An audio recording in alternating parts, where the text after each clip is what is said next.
بسم الله الرحمن الرحيم. الحمد لله رب العالمين القائل في محكم التنزيل: ولله على الناس حج البيت من استطاع إليه سبيلا.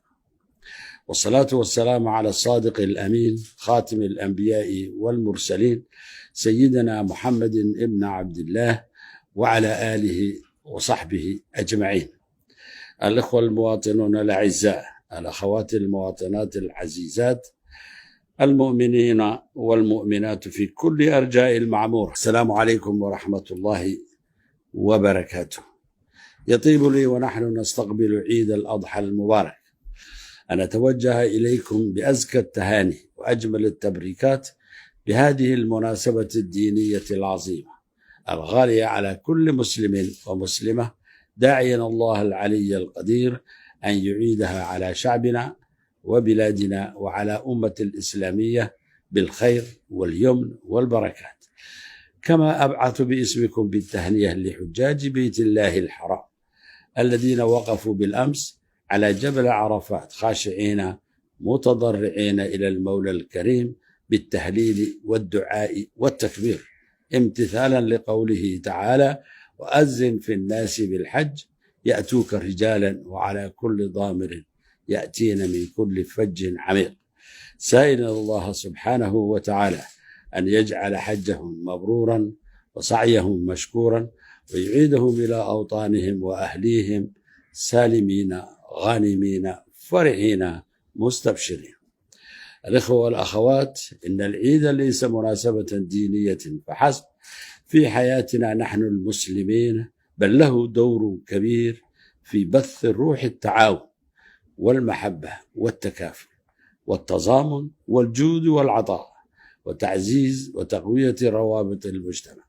وفي هذا الصدد علينا أن نعمل على تحقيق معاني العيد السامية وأهدافه النبيلة لنؤسس مجتمعا مترابطا متزنا متحابا متسامحا يسمو إلى الخير وينأى عن الشر. الإخوة المواطنون، الأخوات المواطنات، رغم التحديات الماثلة أمامنا فإننا نستقبل عيد الأضحى المبارك بقلوب مفعمة بالأمل والتفاؤل في المستقبل، مدفوعين بثقتنا في الله تعالى ومتسلحين بإيماننا الراسخ بإرادة شعبنا للعمل معا لتجاوز هذه التحديات.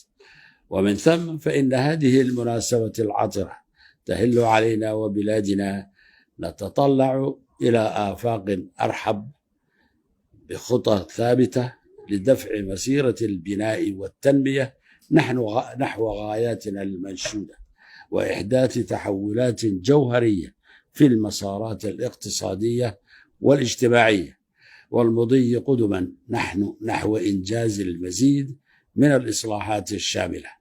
وبعون الله وتوفيقه نحن نعبر إلى حقبة جديدة في العمل الوطني نستكمل في خضمها المشروع الوطني الكبير الذي جاء تجسيدا لمصالح المواطن ومعبرا على تطلعاته وآماله وفاتحا أبواب المستقبل المشرق أمامه.